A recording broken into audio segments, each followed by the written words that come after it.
Wonderful, thank you. Well, Mary, thank you so much for your hard work and all of your efforts on our behalf. The report is just amazing. I never expected it to be so big and so complex. Well, I mean, it just reflects the people's response. Come on, we started. Come on in. I wasn't sure if we were doing the mask thing or not. There are masks in the office and then there's, oh. Welcome. Hello. A new committee member, Darlene Beckman, has just joined us. Hi, Darlene. Hi.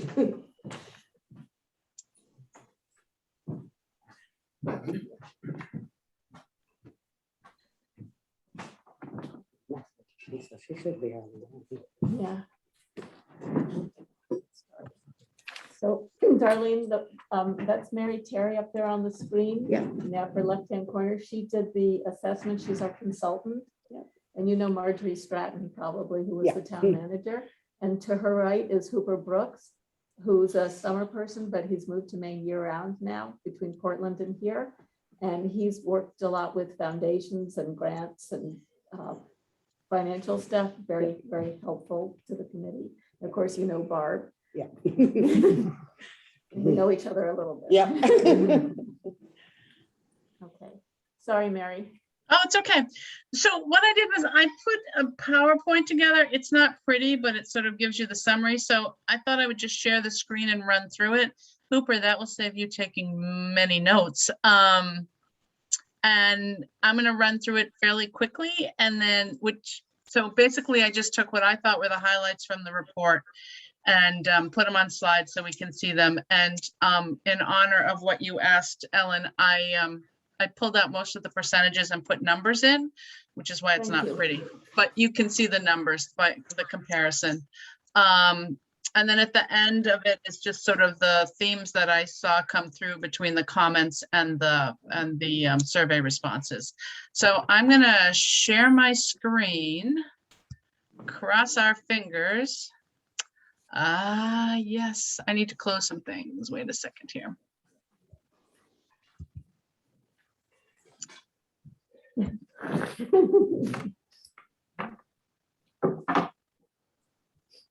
I need to switch.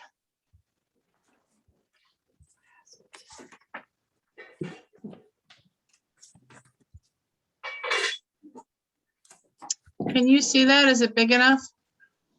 No. No, that's what I thought. Still got the presenter view. Yeah. You go up to the I think it's just display settings towards the top. Yeah.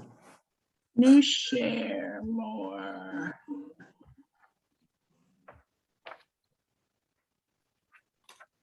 I am not seeing display settings. You have more than one computer screen hooked up. I do, and that's what I'm gonna fix right now.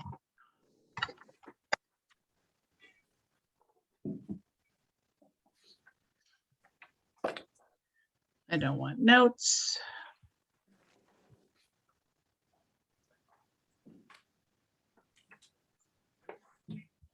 You don't want that.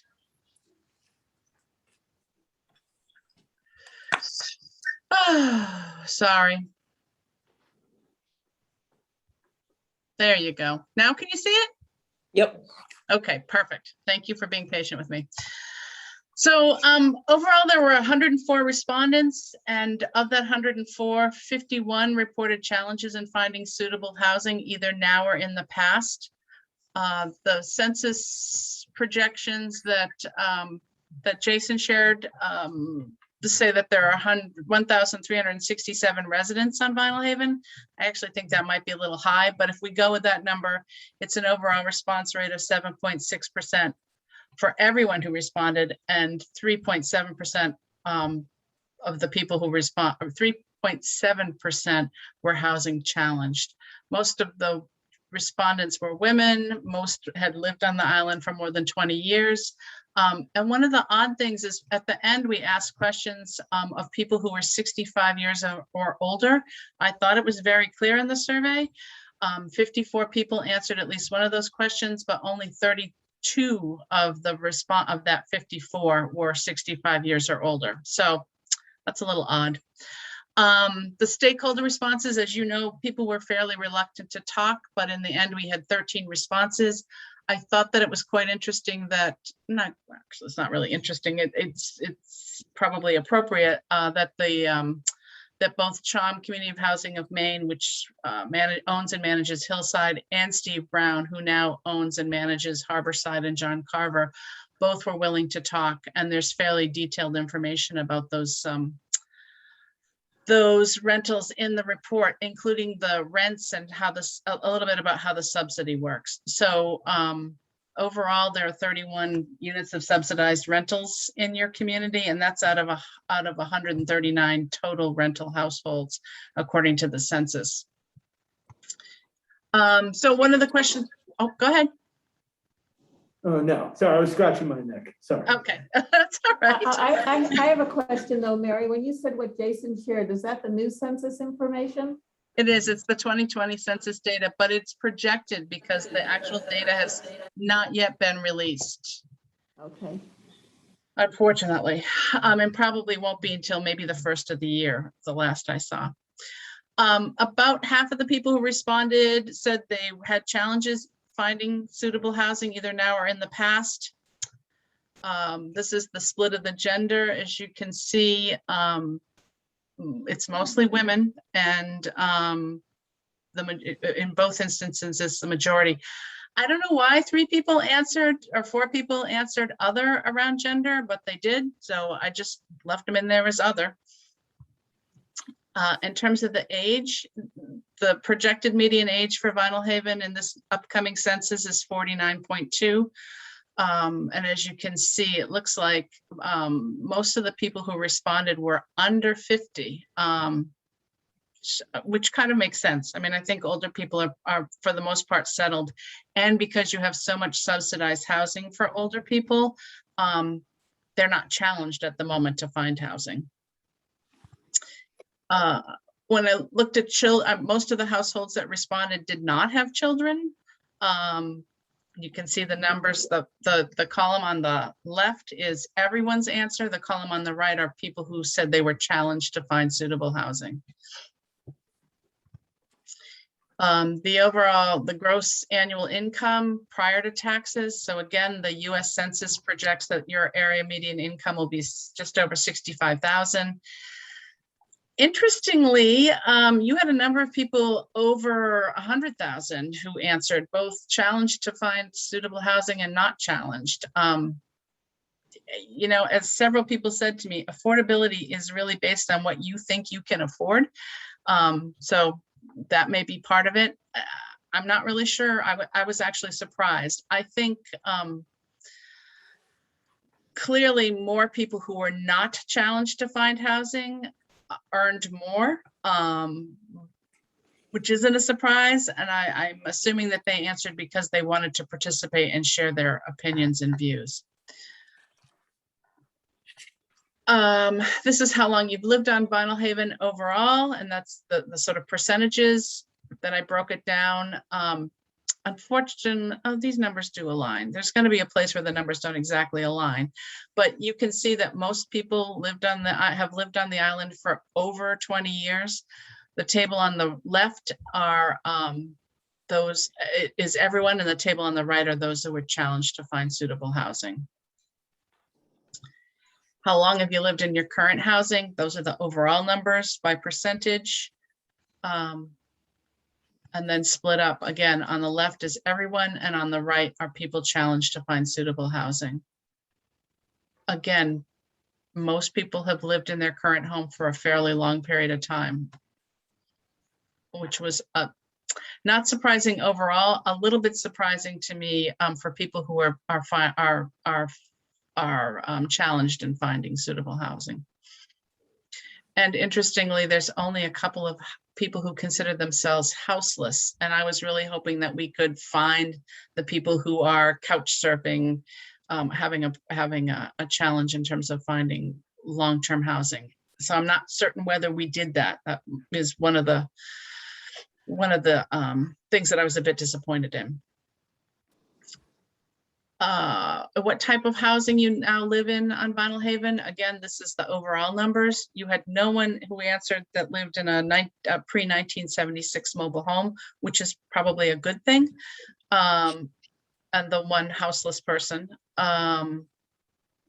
Or they called themselves other, and that's why the numbers are a little skewed. But you can see most people owned and then rented. People were allowed to answer more than one in this category. So when we look at the numbers overall, the percentage doesn't make sense. I took the table from the left from the Survey Monkey, and it just did the percentages, but the percentages don't really mean anything because you could own and also live alone. But you can see the numbers, the response numbers, to get a sense of overall versus who reported being challenged in finding suitable housing. Interesting, there's one person who says they're challenged in finding suitable housing who's seasonal. And in their comments, they talked about the fact that they might live on island full-time, but their home had some major renovation issues. So they lived in a house on the mainland. I'm assuming that they have 2 homes, but they weren't clear about that. And I think the rest are pretty straightforward. We asked people why they might want to move or when they might want to move. Again, most people don't expect to move. When we compare the two, and this is where the numbers don't align. So immediately there's those 6 people. Those are clearly the people who are challenged finding housing. And then within 1 year, 7 of the 8.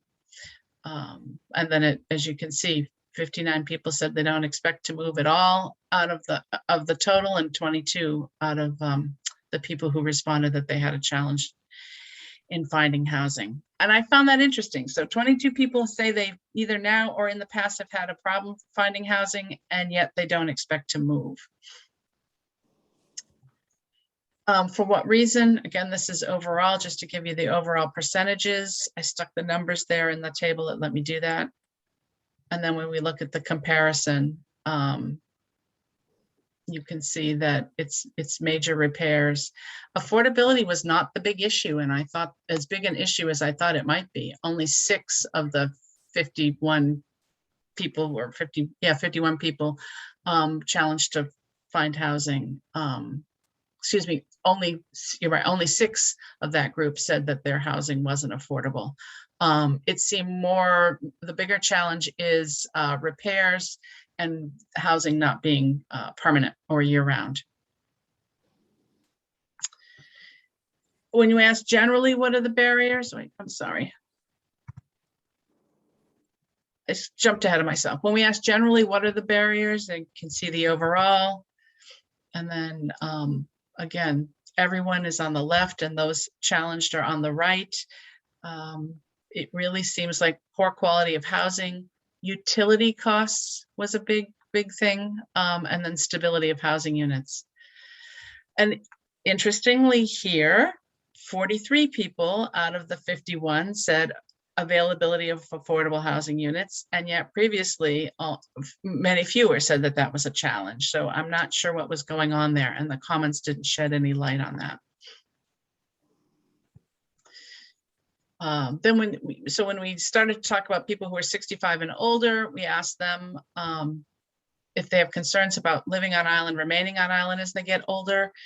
Again, 32% of the people of the 54 who responded were 65 or older. And I split them out, challenged to find housing versus not challenged. And as you can see, those who are not challenged have more concerns about staying on island as they get older than those who are. And it may be that the people who have been struggling for a while have already figured out how to deal with those challenges, or it may be that people who have felt comfortable on the island for a long time as they age are realizing some of the challenges to come. The things that were mentioned in this category most often were transportation, both the cost and availability, the ability to get to the mainland for medical care, and a lack of services in the community to help them stay in their homes, including assistance with heating and repairs. When we asked if their current housing situation matched their needs, those challenged to find housing, only 9 people answered. 6 of the 9 said their housing doesn't match their needs. Most often it was around people who lived on an upper floor and either currently had or were fearful of having mobility issues, again, or getting some help around heating and repairs in their home. I'm assuming that most of that, the 6 in reading the comments, are people that are already living in the housing units, the subsidized housing units. None of those buildings have elevators, and that was mentioned a number of times as a real challenge. So that is something to think about for the future. Would you move?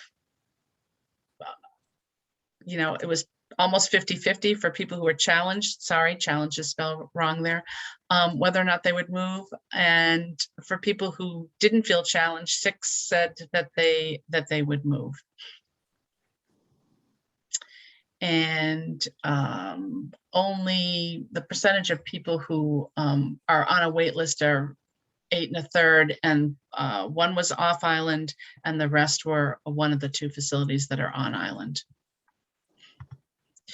So I took that information as well as the other questions, read through all of the comments, looked at the responses from the stakeholder surveys, which were either I spoke to someone or one of you spoke to someone and did some notes, or in some instances you gave the survey to someone and returned it to me. And the survey is just a list of questions around renting and housing needs on the island. So I took that information, and these are the themes sort of overall. The first was a lack of rental housing options. A lot of people talked about, we know there's housing, but we don't know, but it's not readily advertised. And most of the landlords I spoke to, with the exception of the 2 that own subsidized housing, mentioned that they don't necessarily advertise their available units. They do, some of them take wait lists, but recognize that no one on their wait list will meet their criteria. So essentially it's a wait list that is never going to be, there's never going to be any movement on, and most people rent to somebody they know. So in my mind, there's the need for some sort of a public marketplace or more transparent rental process. The other thing that people mentioned was the lack of stable housing, the poor quality of the housing. It looks like there's a likely need for additional rental housing, but that's tough to tease out from how people answered the questions. A number of people mentioned the need for short-term rentals for contract workers, either for public projects or private projects, that there just really wasn't a place for people to come and stay. And also several people mentioned for sternmen. Although there were several comments that lobstermen should find housing for their own employees, interestingly. But in general, the agreement was there was a need for some short-term rentals for contract workers. The next big theme was the lack of home ownership opportunities. It seems likely that there's a need for affordable home ownership. Many people noted the poor quality of the available housing stock that was for sale. I did speak to 2 realtors. Both said that there are things on the market that would be considered affordable or have been over the past year, despite the housing pressures. The challenges are that the housing that's available is in need of repair or very dated. And the consensus was that people are looking for a ready move-in, what they've always wanted kind of house when they purchase their first home. And that's a very different attitude than even 20 years ago. So I don't quite know how to frame that in terms of finding a solution, but it does seem that people want a house that's ready to go without a lot of sweat equity. There's clearly a need for some financial literacy. What respondents reported as affordable, as several people said to me, may be affordable to them, but it doesn't meet the affordability standards that are commonly acceptable. And I would say, to be fair, that 30% of gross income is a pretty arbitrary number, particularly in today's housing market. And for people at the lower scale of the income, it's not only arbitrary, it's probably unrealistic. But people do, I think there does need to be some education around what affordable means. Several respondents noted that they didn't really understand the mortgage process and would like more information. And there was also an underlying current of money management issues, meaning people would say things such as, I think that I should be able to rent an apartment, a 1-bedroom apartment, with all utilities and everything covered for $450 a month. That may be affordable to them, but that's subsidized low income housing. That's not affordable by common standards. Some of the issue may be how people spend their money and learning how to save, learning about deposits and how to budget their money.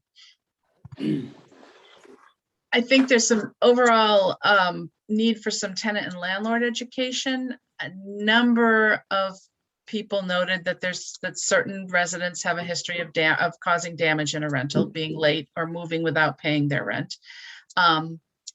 Sometimes a young person matures, sometimes it's sometimes it's not that it's a young person, but it does seem that there needs to be a bit of education about what it means to be a renter. And landlord responses indicated that some landlords are a little confused about the law around what you can take for a deposit, what a rental contract is, and how rent-to-own possibilities work or don't work. Again, a lot of people are buying homes and either renting the home or renting a unit in the home, trying to either make an income, bring in some money, or to do a good thing for the community. I don't think that you have people who are being disingenuous. I think they just don't understand the legal implications of being a landlord. So there's some room for some education there. I would say that one of the biggest issues is a bit of education and resources around home operation, repair, and upkeep, and heat. As I note here, when asked directly why they might need to move, 18 respondents reported that their housing was in need of major repairs. But they don't seem to have the resources to be able to repair their homes. And there are some resources out there. It's just identifying them and bringing them to the community, and also identifying who might be eligible to make use of those resources. Many of the people who report being renters also reported the need for major updates in the space that they're renting.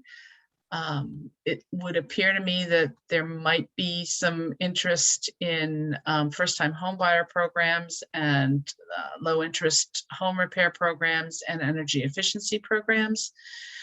Many respondents noted the cost of heat as a major concern. And given that you live on an island, as you all know, the cost of maintenance and repair is even higher than it would be on the mainland. And that was another note that many people made. Indirectly, a number of the respondents talked about the need for support of islanders to remain in their homes. I spoke with Christy of the Homestead, and she's very clear that she thinks that that's a huge issue, that she has a wait list of about 15 at any given time of 16 to 18 residents, of which 5 to 6 are probably eligible in terms of they're at a point where they would meet the care needs that they have to qualify for to be a resident at the homestead. She said that people want to move in because their homes are in poor shape, or because it's tough for them to heat their home, or because they have a hard time getting to medical appointments. And she talked a little bit about the need for some sort of community-wide in-home support or support systems to help people remain in their homes. And then renters themselves reported the need for first floor apartments. again, as I said earlier, accessing medical care, the cost of transportation, availability of transportation for people who don't drive, the fear that an emergency will happen and they can't get off island. Several people mentioned that. I'm more fearful of storms. What happens if the power goes out? So I think there's some possibility to do some real work here. Several people mentioned, either directly or indirectly, the need for a review of the town zoning regulations, including the natural resource carrying capacity. So, you're not going to build in a place where you're going to poison your own water. So some things like that. Also, because of climate change and changing shoreline issues, that's another natural resource to be concerned about. Respondents noted a number of housing solutions that I think might require some zoning updates, including, as one person put it, buying 10 to 15 cheap trailers and putting them on a lot and figuring out how to manage them. Maybe the town could manage them, and just replacing them every 10 years. To more viable solutions like looking at tiny housing or auxiliary dwelling units, ADUs, what are commonly called granny apartments. And I know that that's an issue that you all talked about last week from my conversation with Ellen, but it did come up a couple of times. So I think that's probably worth noting. And Andy and I have talked about it as well. I think most small communities are always looking at their zoning. Yeah, so that's let's stop my share and ask you if you have any questions. That's sort of a quick summary of the things that really stuck out to me. Mary, this is Ellen. I'm curious about the family situation. I couldn't find that page in the report. Was that on page 7? About the family situation? What about the family situation? Well, I think I heard you say that most people didn't have children who were housing challenged. Is that right? That is right. That's right.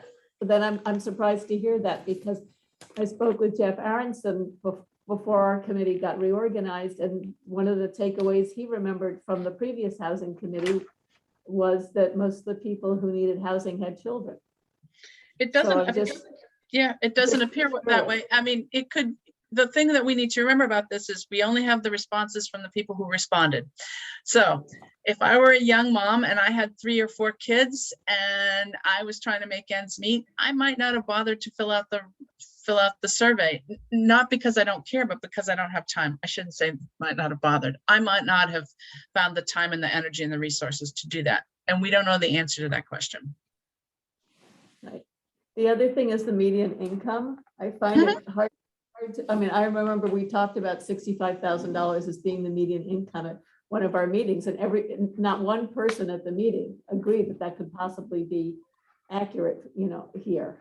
I understand that none of you agree, or few of you agree, but the reality is when you look at, and we did not ask people specifically for their exact household income, primarily because people don't like to answer that question and they would have skipped it. So we gave them ranges.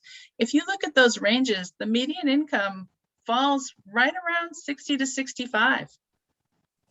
If you look at the ranges. Is that including the people who are making over $100,000 a year saying they're challenged? Yeah, it includes everyone. But I mean, that's the median income. The median income is not only people who aren't challenged, it's everyone. And the only reason to be really concerned about the median income is if you start applying for public funds. Well, that's exactly why I'm concerned. Right, but then you've got to use the census data. So we can argue about it, but it's not going to change anything. Well, might the census data look differently once it comes out in January? Will that be more specific? Well, it might, but your area median income is going to be between 60 and 65. I can't see it being less. I don't even think that's close. To the median income out here. Remember, area median income does not mean, right, but you have to remember that area median income is not a single person, it's for a household. And it's, you know, I think generally speaking for the census data, it's based on 4 people. And when you're looking specifically for someone who's qualifying for subsidized housing, they look specifically at the area median income for people of that household size. So if it's one person, what would it be? I would have to look it up. I don't know. Okay, that would be interesting to know, since most of the respondents were women and most of them didn't have children. Right? And they were either single or divorced. Right. Right. But you just have to remember when it comes to getting federal subsidy, the area median income is one of the numbers that's used. That and being rural and where you're located and all of those kinds of things. I was somehow hoping that the assessment would show that the median income for the people who are challenged to find housing was much lower. Well, it would be, Ellen. Of course it would be. So area median income is that tipping point. Half of the people earn less and half of the people earn more. The people who earn less are going to be the people, are most likely to be the people who are housing challenged. Okay, so do we know the median income of those that are housing challenged? No. Well, yes, you can look at that slide. We don't know the exact median income, but wait, let me look at it. I can tell you. Hold on a second.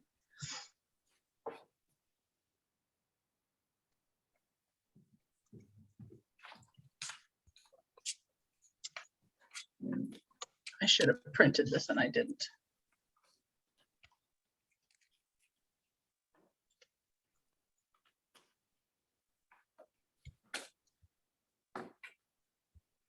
Oh, come on.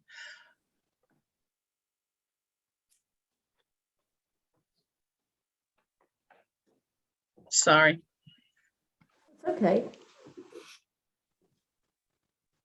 Just look quick here.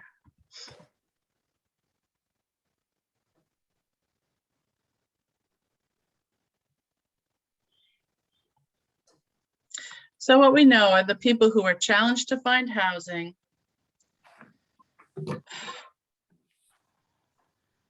$19 of them earn between $34,000 and $75,000 a year. A big range. So what? Well, because we gave them ranges, right? So let's see here, 10, 7. 34 and 75.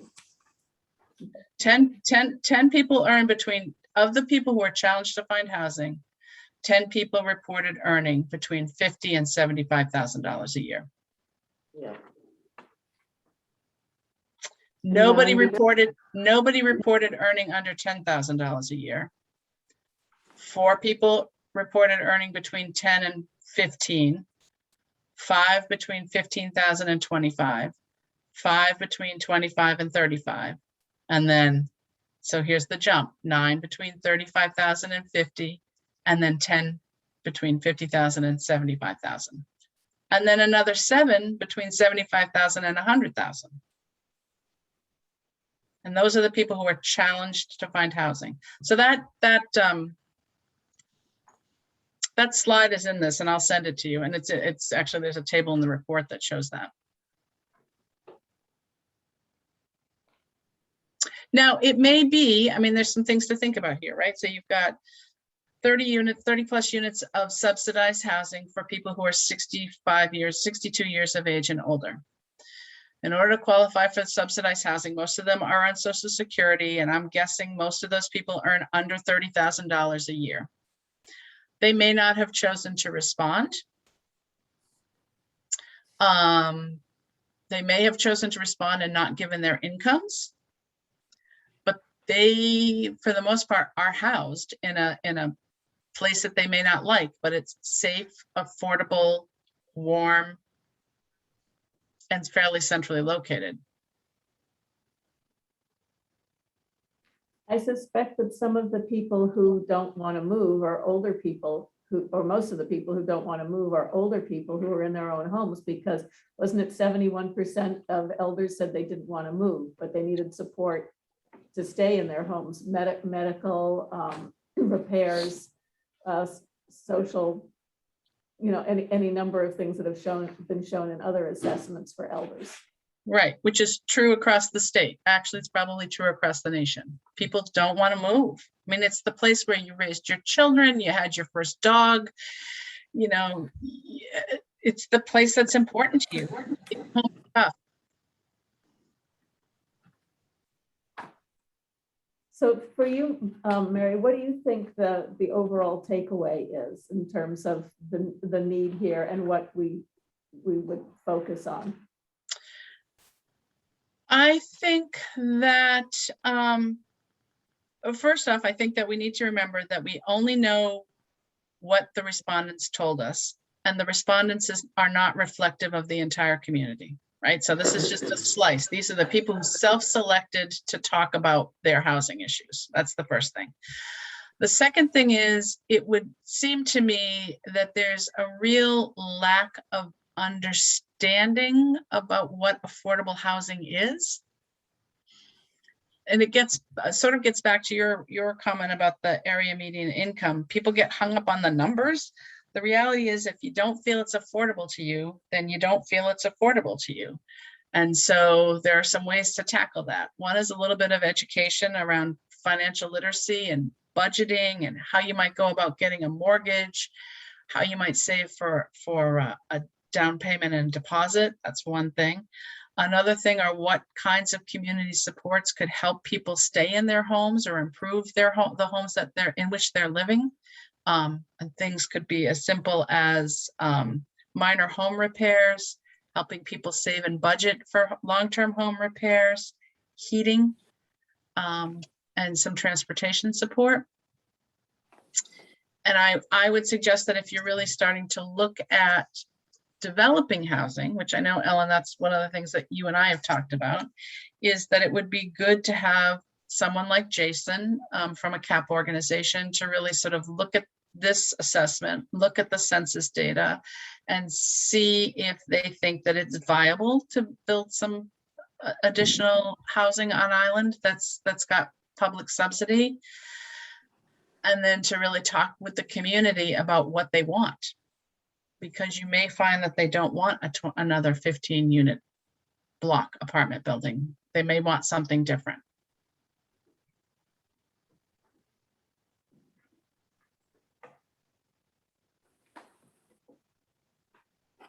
And I think the other big need, I mean, as is true across Maine, helping elders remain in their homes and safe is probably a really important piece of work that is doable. I mean, it's not easy, but it is doable. You can do some of that work through volunteer outreach efforts, and you've got an elder care facility on the island that would be a great resource, not to do the work, but to help provide some of the connections.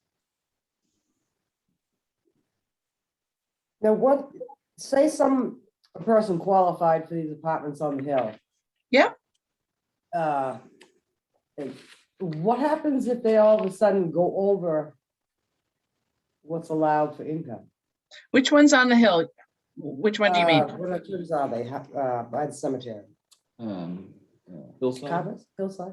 Okay, so John Carver and Hillside. Both of those, you have to income qualify once a year.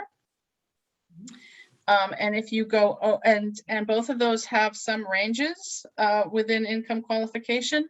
If you go over the income qualification, I think they try very hard to help you stay if they can find a way to help you stay. They try not to make it a cliff effect. I have to say, I was really impressed with the new owners and with the woman at CHOM in terms of how they talk about working with the islanders and recognizing how challenging it is to do income verification, because if you've got 6 jobs and you got to track down, 6 sets of tax pieces of information, and it has to be signed off. They seem to really take time to help people figure it out and to help people stay as long as they are truly qualified. But if you make too much at a certain point, they would have to ask you to leave. And so just so you understand how it works, so if I don't have the rents in front of me, but let's say the rent is $1,000 a month at Hillside. That's mandated by the feds because it's got public subsidies in the construction of the building, right? So if it's $1,000 a month and I can only pay $300 a month, I pay my $300 and the federal government pays the other $700. And so that's a public trust. And one of the reasons why they have to be so clear about people being qualified is it's a misuse of public money to subsidize someone who's making more than the structure allows. Does that make sense? So the landlord always gets their $1,000 no matter what. They get a percentage from me, the resident, that the federal government determines that I can afford to pay through a set of formulas, and the rest is paid by the federal government. Is that 30% generally, that amount that the federal government says you can afford to pay? It's 30% up to a certain amount, but then they adjust it. So honestly, if I made $10,000 a year, they would not take 30% of my income. But you have to pay at least a minimum of $50 a month for most of these things. But my question is, I guess, say this person qualified at $50,000 a year.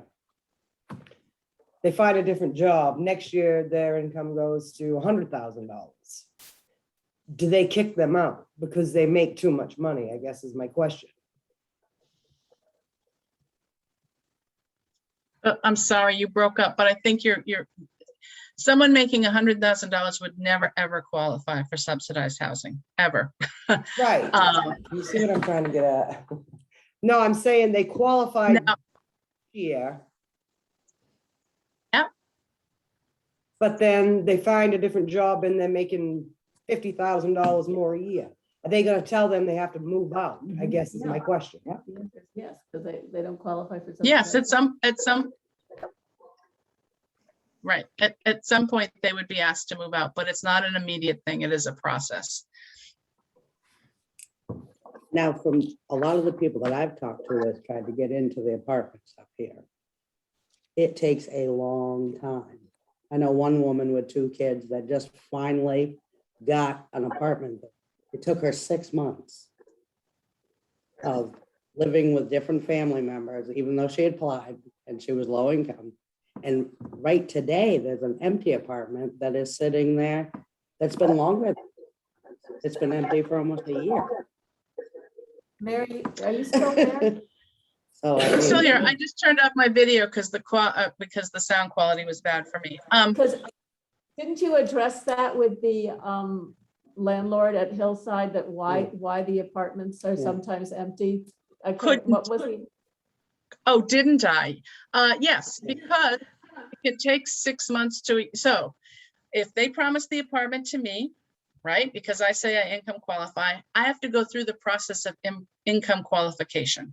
And that means I have to present a set of documents that the federal government approves. And that can take a really long time. So what they could do, and what many other places do, is they say you have 30 days to qualify. And if you don't qualify, I'll take the next person on the list. That is not what either of these 2 landlords do. What they try to do is work with people to get them to a point where they qualify. So they do an initial screen and say, yep, Mary, you make $30,000 a year, you qualify. And then I keep bringing in my pieces of paper that don't meet the requirements, right? And they keep working with me and they call my employers and they do all those things to get the paperwork in order.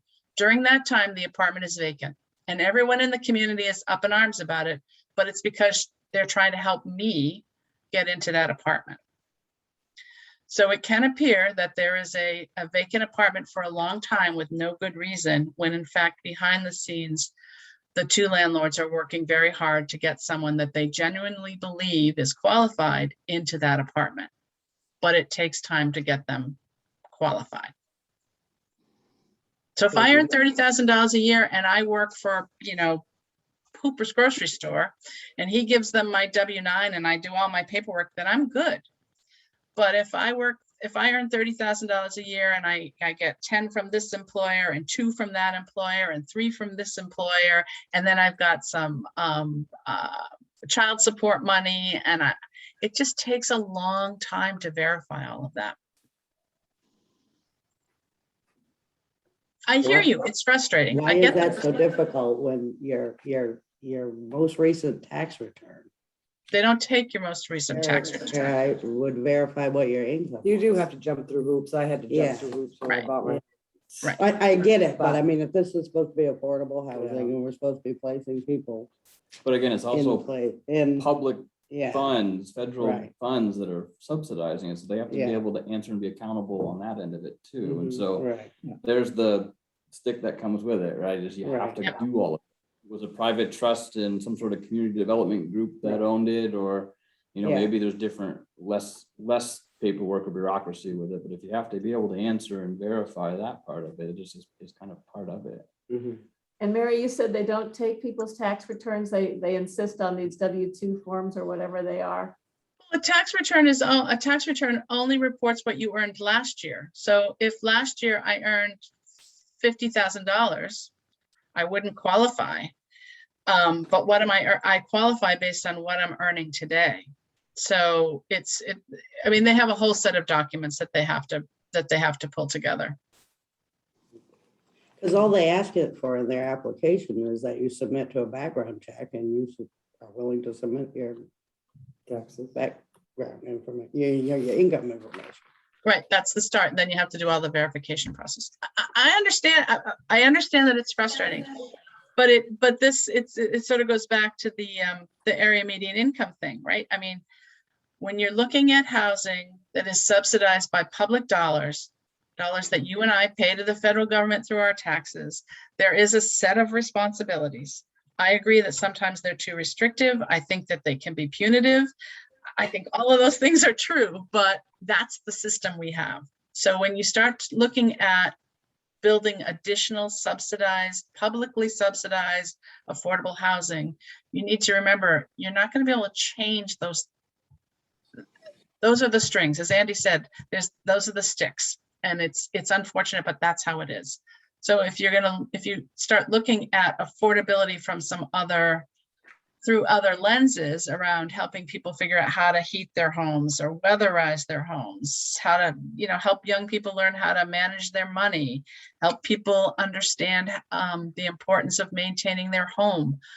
Those kinds of things make a huge difference. It's not building an apartment building, but they are things that make a difference around affordability. I still don't address the issue of lack of rentals out here, though. I mean, I think it's, we do that as well, but. It isn't, the lack of rentals is interesting because, as I said, at least two of the landlords that responded said they have a wait list that nobody on their wait list would ever qualify. So they don't really have a wait list. People are renting to people they know because they feel comfortable renting to people they know.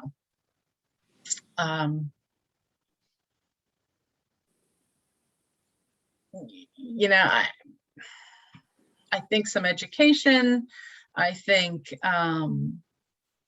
finding someone in your community who might want to invest in a housing development, and I say development because I can't think of another word, but in an apartment building, that they committed to maintaining it as an affordable apartment building and really sort of working through the challenges of helping people get in and stay in. That's a worthwhile goal, but it's tough to find someone who wants to do that. And then So I that's can maybe where you get into the. Yeah. Maybe that's where you get into the challenges and the zoning parts, that other ways that the zoning ordinances make that a little more appealing or desired for developers or individuals that want to offer that as an opportunity. And beyond that, I don't know how else you come up with incentives without coming up with some sort of private-public partnerships and actually actively seeking that development.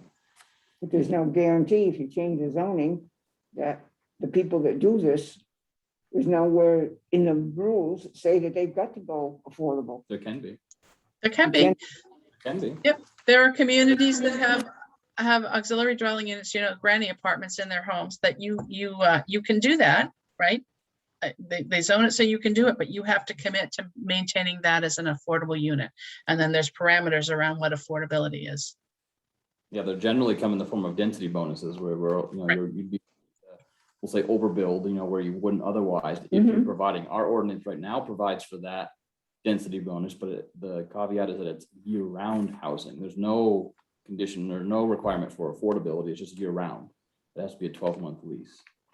And that's a that's- good thing, because you've already got, that's already a step ahead of many communities who say you can do that, right?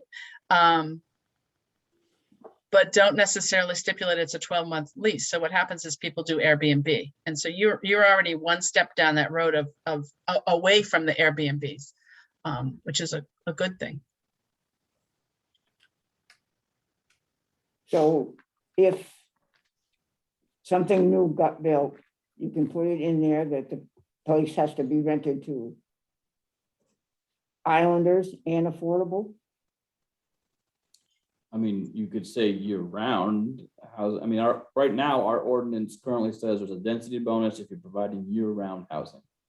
I think you might want to get a legal interpretation if you can limit through a zoning ordinance, whether someone who's an islander can get it. The affordability seems to be in other ordinances, and there's a metric and verify that. And then the 12-month lease is a way to verify that. Now, it doesn't necessarily mean someone wouldn't be willing to pay a 12-month lease for a place to live, but not live there for 12 months. But at least they're signing a 12-month lease. So, I mean, there's catch-22s with both of them. Because if you go the other way, then now you've got someone who's built a place who might not find a tenant who meets the affordability requirements that your ordinance has. So it's not necessarily perfect either way. No, How do you determine the affordability? Ordinance would have to come up with its own standard, whether you follow the one that the federal programs have, the state program has, or something else. I assume most of them, Mary, correct me if I'm wrong, I assume most of them probably follow the state's definition for affordable in that sense when they have those. Yeah, usually it's up to 120% of area median income is affordable. And then I let the state, those numbers developed by the state or the federal government dictate kind of what that number is from year to year. And then there's the follow-up part that we'd have to do in verifying the tenant's income potentially. Now, what some island communities have done, if they've created housing organizations, and I'm not saying you should do this, this is just one way you could go. They've created nonprofit housing organizations, and within those organizations, they have developed or purchased housing, and they rent it out at an affordable rate. And they either subsidize it by fundraising, or they subsidize home ownership with a soft second. So let's say the house is worth $300,000. They determine affordability is $200,000. They sell it at $200,000, and they hold a soft second mortgage for the other $100,000. And when the person sells the house, they have to sell it back to the group at an agreed upon, escalator. So the people make some money. And if they sell it on the open market, then they owe it back to the housing organization, that soft second, that $100,000. So there are a number of island communities that do various iterations of that. It does work. The challenge is it's not a lot of housing. It's a tough way to sort of build up a housing stock. And you probably all know that, North Haven has a family that's essentially donated a plot of land, and they're trying to figure out how to develop that land to create affordable housing. Monhegan years ago found 3 or 4 wealthy community members, summer residents, who put money in to help buy houses. And then the houses were sold or rented to community members at an affordable rate. So there was no public money, and the organization itself could set its parameters around affordability within the legal limits of the law. I mean, you have to treat people legally. So there are models out there. It's just it takes time to develop them, and it's a lot of fundraising. Yeah. Hey, Mary. Yeah. This is Marjorie. Do you know of any municipal driven projects? All of the projects that I know are through nonprofit organizations on the different islands. Are there any that are really actually through the municipal government? Isle of Ho's original 8 houses, I think were through them, were town owned. The town built them about 25 years ago for about 100 and I think, I don't remember, let's say 120,000 each. And the town has owned them and rented them. But I will say the town is trying to step out of that because it's a challenge. Another public-private partnership would be that a nonprofit would do the development, but work with the local municipality to try to get some CBDG money, some community block grant money to do the infrastructure work. So because the infrastructure work is a public good, right? So putting in the road, taking care of the sewer, making sure there's money, there's water, that would come through that block grant money, which is essentially a forgivable loan. And then the nonprofit itself would develop it. My experience with CDBG wasn't ever very good. I was never very successful in getting any block grant funds. So I think we tried to get some money for the Community Housing of Maine project, but Yeah. I don't think we were successful. I think we went to the town and asked the town to contribute $10,000. Do you remember? I don't. Well, you did end up getting some money from the Island Affordability Program that came through Maine Genesis? Housing. Yeah, no, it came through Maine Housing, and that was a forgivable loan that I think Chom got like 20. They didn't. It wasn't a big amount. I mean, it was $20,000 or $30,000. It didn't I come don't- through the town though. No, I don't think so. I think the town. I don't think so. Yeah. I mean, I'm going to be honest. Affordable housing is really tough. I know. It's not easy. It's easier in big cities because you can build, 200 unit apartment buildings. You're never going to want to, nor qualify for a 200 unit apartment building with a deep subsidy. It's trying to find some programs that help people address affordability and then start picking away at creating some affordable rentals through some zoning stuff like Andy was talking about, or someone in the community that wants to own a property and is willing to rent it out affordably. I mean, you already have some of that. It just doesn't seem like it's very transparent. Are you talking about Section 8 vouchers or just at a reasonable rate? At a reasonable rate. Although, I mean, it would be great if you could get some Section 8 vouchers. If you've got people that could qualify for the Section 8 vouchers, for a landlord, that's a great income. I mean, when everyone else was, over the pandemic, when landlords were having a challenge collecting rent, Section 8 paid the whole time because it was federal money.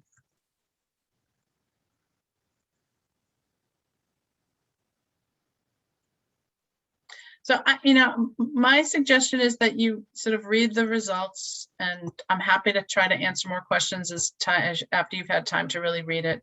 And then to start to talk to some of the other islands about what they're doing, to start doing some research about what programs are out there to help people. I think I've sent some stuff to Andy and to Ellen. I can put together a list and send it out to all of you. There are a couple of organizations that help people individually create small savings accounts. There's certainly energy weatherization programs. There are some grants and community support around helping people age in place. Those are the kinds of things that you might want to tackle first. And I think having a real conversation with Jason. I mean, he seems so positive that he could build 30 units of housing out there. If he could build 30 units and it was mixed income, so subsidized and non-subsidized, that might be a way to have the conversation with him. But I would ask you, in having that conversation with Jason, I would urge you to have a public conversation with people about whether or not they'd be willing, and that's the kind of housing they want.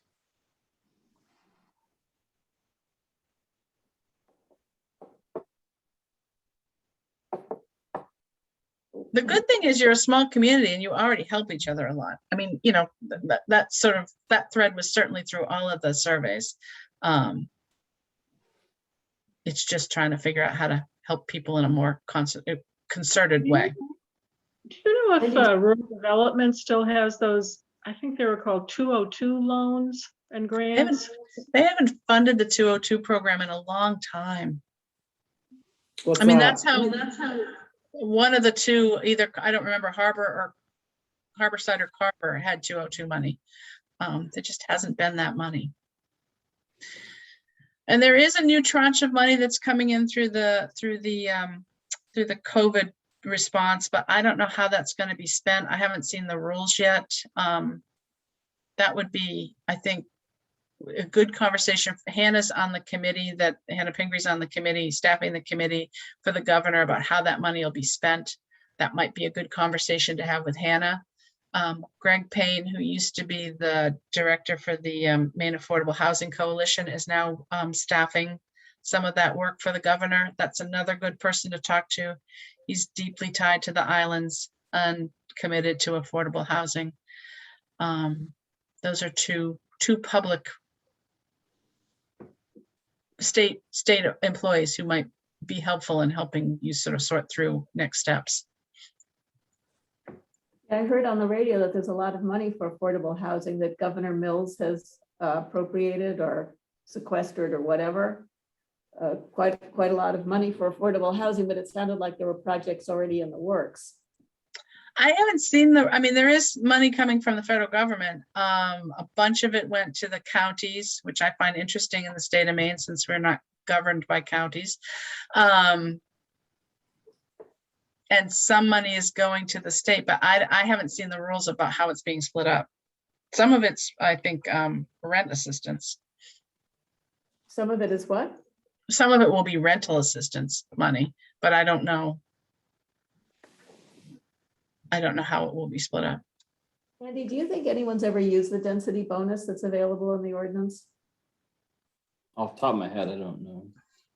You know, because I think it's one thing to say it, that it's, you can do this, but it's another thing to have the money to build something, you know, that's denser and create housing. And the cost of building is so expensive here, and the cost of buying property or buying land. I mean, and then the infrastructure between the septic system, if you're not on town water and sewer, that all really adds up.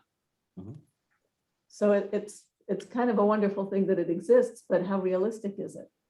Well, for I don't know. It's not used a lot, so maybe it's not, but that's a tool that's afforded through zoning that for someone who is in a position to do that, it allows them to build more than on more of the property than what would generally be allowed if they're providing that service. I wonder if there are any accessory structures or that could be sort of become like tiny houses or mother-in-law apartments or something on existing lots served by town water and sewer that could be adapted into the livable structures.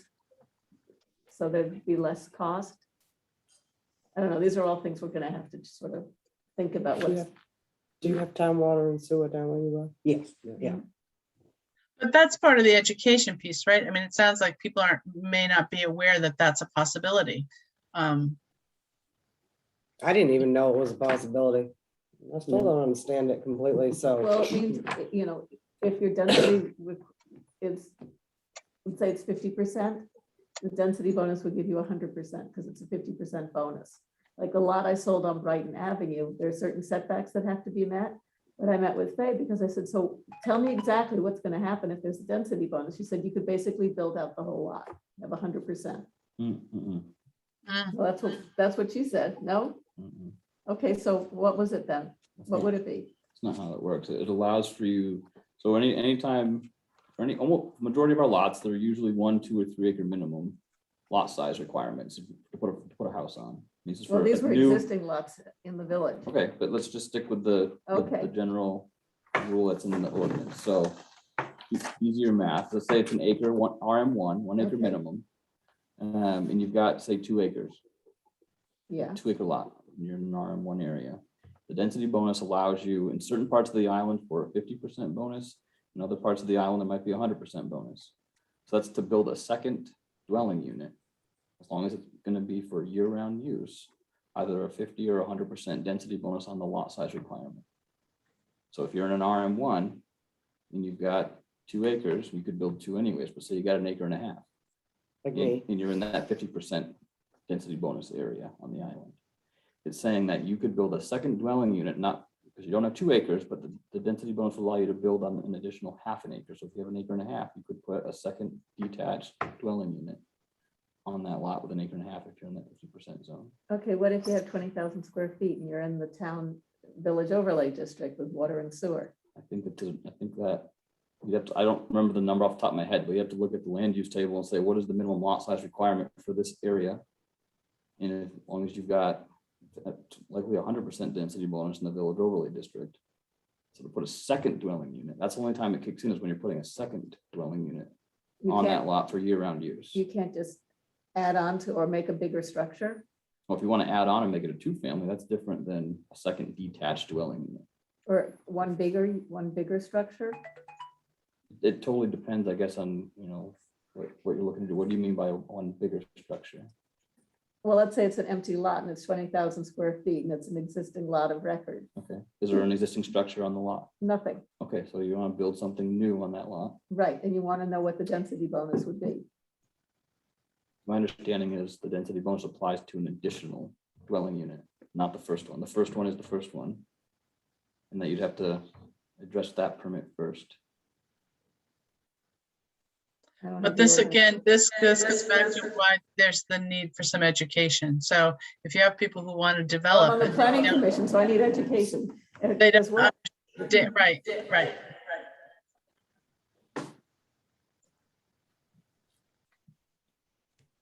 It's confusing. It's very can confusing. I be. mean, Faye and I talked about this for a long time, and I really thought that we could pretty much build out the whole lot as long as it met year-round affordable standards. Not generally. Generally, the density bonus doesn't mean you can build 100% of the lot. It means you need, of the minimum lot size required for that additional dwelling unit. It's allowing a density bonus for the additional acre, the minimum acres required for that next unit. So if you're in an RM1, and it's a 50% density bonus, it means you need an additional ½ an acre instead of a full acre. If you're in the 100% area, you need a full acre to have 2 houses, whereas everywhere else you need 2 acres to have 2 houses. And that's again only if you're allowing it and providing year-round housing solutions. Okay, well, we'll have to go over this at the planning commission because I certainly didn't understand it. I don't think Faye understood it unless I misunderstood her, which is highly possible. Well, it's possible, maybe I'm on misunderstanding. That's what I've been told from previous planning commission members when they had lobbied to have it put in place. Oh, great. So we're None of which are- all fiddling around in the dark here. So does the density bonus only kick in if you already have an existing structure and you're asking to build an additional structure? Then you can do the density bonus if you're going to rent that other structure. Generally, yeah. Okay. I'm understanding that. Yes. See, An I was empty told- lot, you would have to build the structure first and then have the density bonus Yeah. after the fact to build the second. If that's one. what it says, we need to fix it. Yeah, Because it doesn't make sense that you have to build a structure first and then you apply for an additional bonus. It'd be better to just build one thing at the same time that allows for more housing, period, don't you think? See, this allows me, where I already have my house, I have 1.5 acres. I could put another house. Pretty on my dandy. property. rented a year. As long as We're you renting meet year-round. that year-round housing piece in our. And we need to get affordable stuck into that. It's a conversation. Oh, trust me, it would worth be. having. No, but I I mean, didn't rent it that- to my that- kid. ordinance, if Be we're- affordable. if we're doing this density bonus, it should be, the word affordable should be in there. Shouldn't just be, sky's the limit. Mhm. Oh, I agree. Yeah, so that's something the planning commission needs to do, add affordable. And define it. But I still think we need to do something with rentals. I mean, again, you may or may not run into the same challenge. You might end up, depending on that number chosen, again, the town could kind of choose its own number.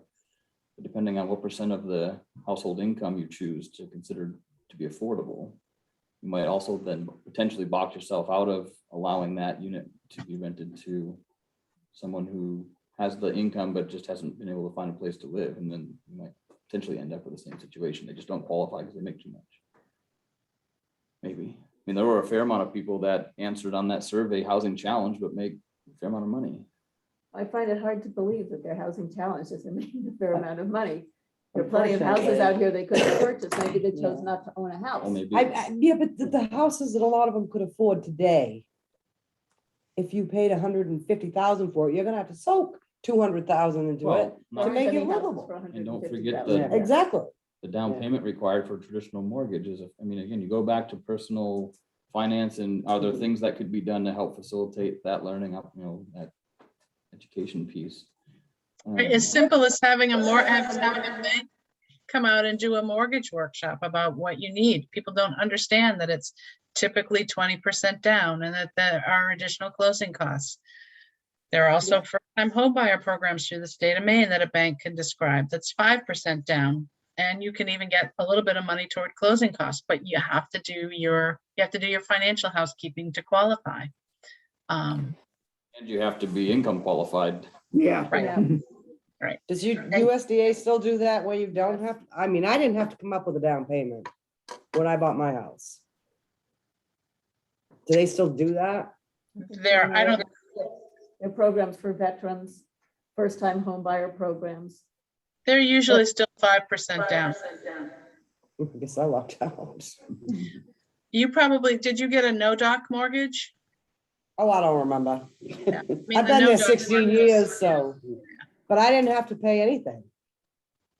It was all It figured. was all figured into the loan. Yeah, it was all rolled into one thing. I mean, this could be grouped into part of a general community awareness or education opportunity in partnering with a bank or Right. realtors even. Yeah. For the realtors to help. I mean, I think Chris Davidson, really, sponsored something She a did while one. back with the first. Yeah, a few Yep. people came.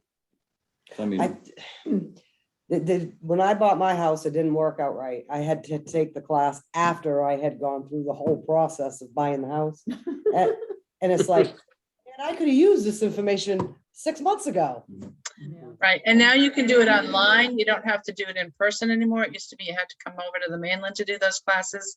They're now online. So yeah, having somebody come out and talk about it and setting up a couple of online classes, giving people the resources, a place to do the classes. I mean, that's a great educational piece. Unfortunately, I still think a majority of them are not gonna be able to afford anything out here. I'm wondering how many people actually want to buy a house, want to own a house. I think some people don't really want the headache of owning something and the maintenance and the upkeep and the care and the Taxes. lawn and all that. I think they want to be renters. Mhm. I mean, I agree. I know quite a few successful fishermen who don't own their own home. Well, some of them, I think it's just overwhelming. They either haven't been educated that this is doable to purchase a home, so they just, like, they'll say, oh, I don't have good enough credit. Well, they're not taught how to build their credit to even qualify for a loan. Because I hear that a lot. Well, my credit isn't good enough to apply for a loan. So they stay renting and never get out of that, even though they could afford to pay a mortgage. They could afford, I mean, if they're paying an $800 to $1,000 a month rent, they could afford a house payment. They just don't have the building blocks to get from, A to Z, like, well, you gotta build up your credit, and this is how you do it, I mean, and then once you have better credit, you can apply for loans and, and then your $800 that you're paying out in rent anyways could be towards your own, They have equity. home, yeah. But I mean, unfortunately, I don't think the survey addressed, like, the biggest need, I think, is like probably male and boys and girls. It's like that 18 to probably 30-year-old who are not gonna fill out a survey. Exactly. And I can think of 20 right off the top of my head, people in that age group that are either living with family members, living with buddies, constantly jumping around house to house to house, whatever you want to call it, couch surfing or whatever, but they're also not the ones that are gonna fill out a survey. And that's 20, that's not even trying to think, and these are all fishermen who have an income that go to haul, they could afford a rent. It's just, There isn't any available. there isn't anything available, and they also fall into that criteria of, I wouldn't rent to you. Exactly. know? Exactly. And not necessarily, a lot of them ain't even had a chance to rent. Yeah, it's just, I see that you're in that age group and I'm not gonna rent it. You know, And you don't have any references because nobody will give you a chance, so. Yeah. you're-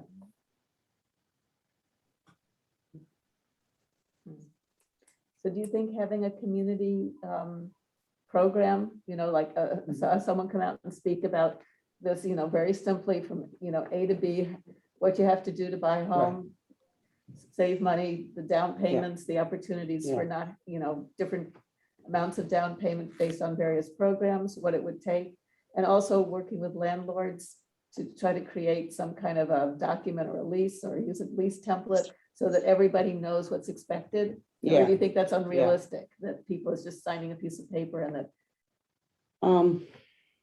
because if people could get a I think it chance. goes both ways. I think there's a lot of landlords that let people move in without exactly knowing what they legally can and cannot do. Because I mean, a lot of people will rent a house and then find out after the fact, well, no, you have to give that person 30 days to get out, there's a lot of, there's a Right. lot of, gray area Yeah.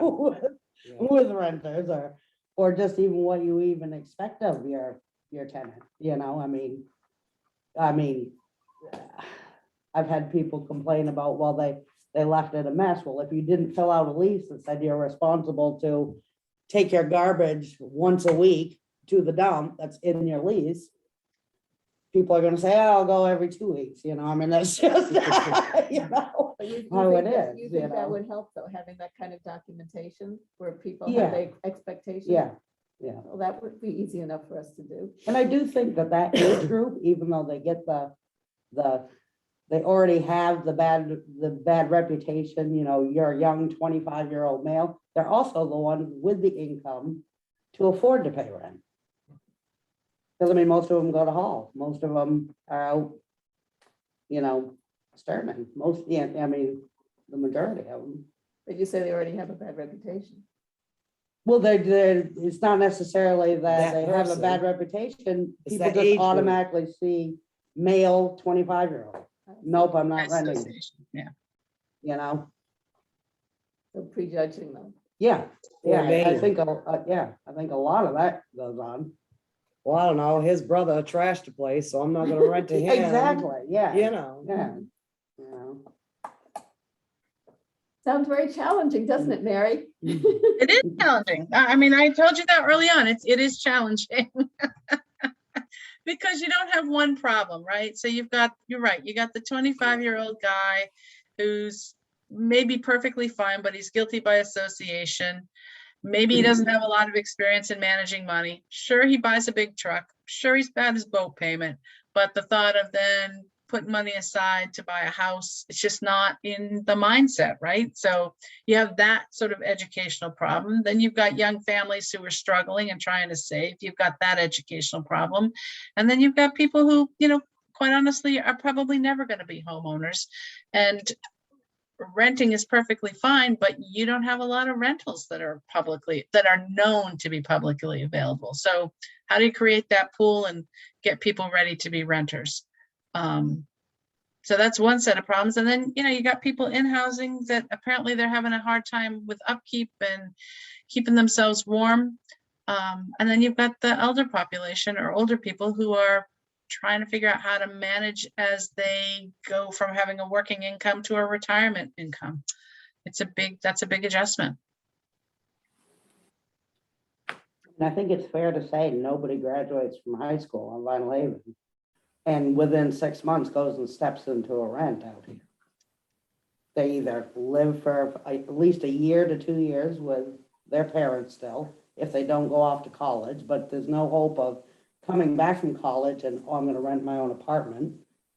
If you come back home and you stay with your parents, I mean, there's no, and they could be making really good money.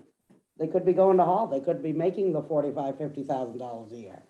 There is just nothing for that age group. Let's see if Jason will build some stuff. I mean, there's absolutely nothing. And that goes for girls too. A lot of girls get denied rents because, they're dating so-and-so. The awful 25-year-old boy. Right. I mean, that's what happens. Can you tell I have 3 sons?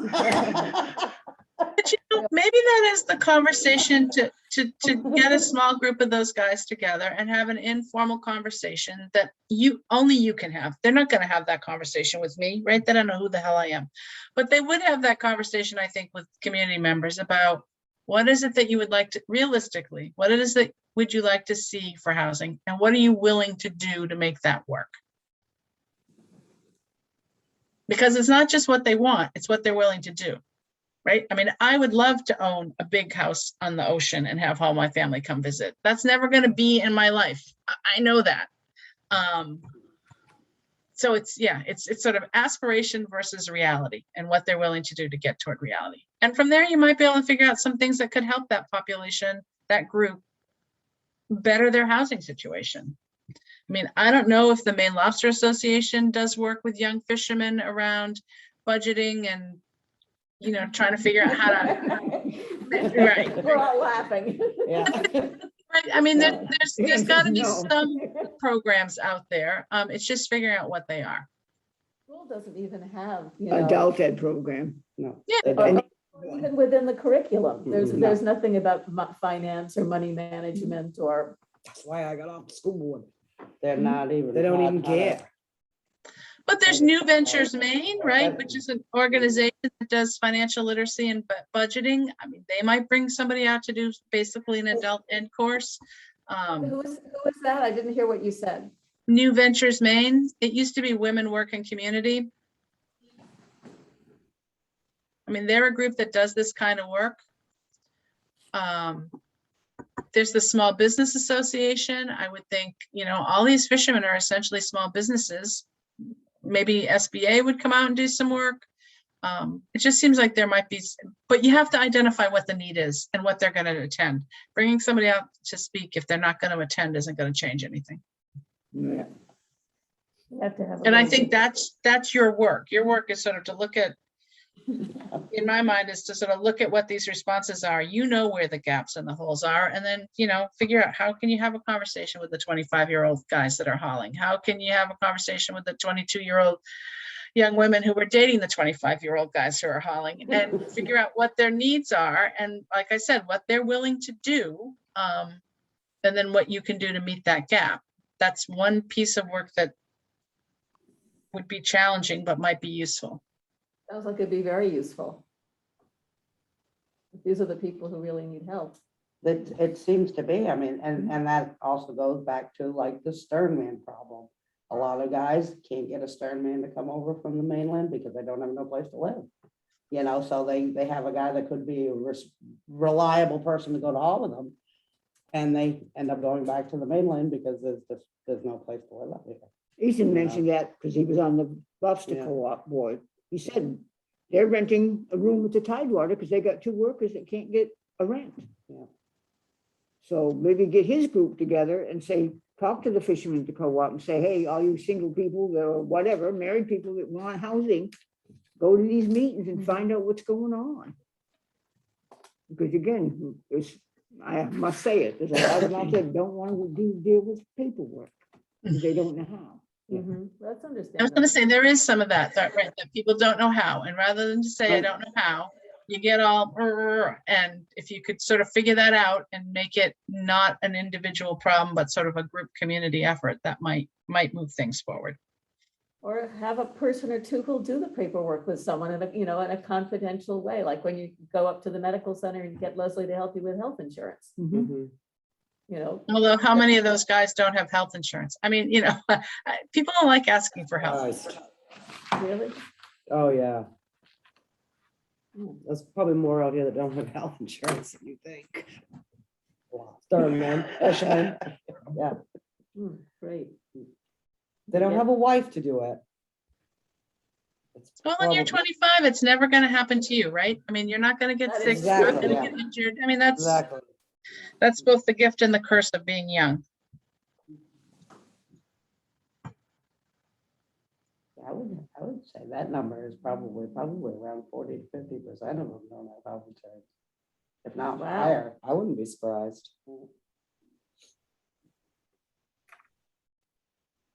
I was like, that's I have something- boat insurance and I pay that. that's good. Yeah. Well, Mary, we don't want to take too much of your time. We really appreciate this. Is there anything else you think we should discuss or know or? No, I'll send you the PowerPoint so that you have it, because I'll try to clean it up a little, because I put it together this afternoon. And Ellen, I'll go through and put the numbers in the report and redo that for you, but it probably won't be till the end of the week, so that you have numbers and percentages, not just percentages. Yeah, percentages are hard for me to understand. And when I tried to translate some of them, the numbers seemed really pretty big. Of course, I might have Well, done it wrong. but you have to look at the numbers based on the number of people who answered that particular question, which is why it will take me time. I have to go back and look at each of the questions. You can't just do the number based on that 104. But So thank you so much. you're welcome. I wish you all well, and I'll get this PowerPoint out to you tomorrow. Thank you. Thank you very much, Welcome. Mary. Bye. We Bye. look forward to you being home, Marjorie. Yeah, safe travels, Marjorie. Have a lovely dinner with your sister first. Welcome. We're not hearing you. You're She muted. muted. Is this the end of the meeting? I think we're good. Guess Okay. so. Could be. Bye. Bye, thank you. Bye. We seem to have lost Hooper a while ago. I think guess. so.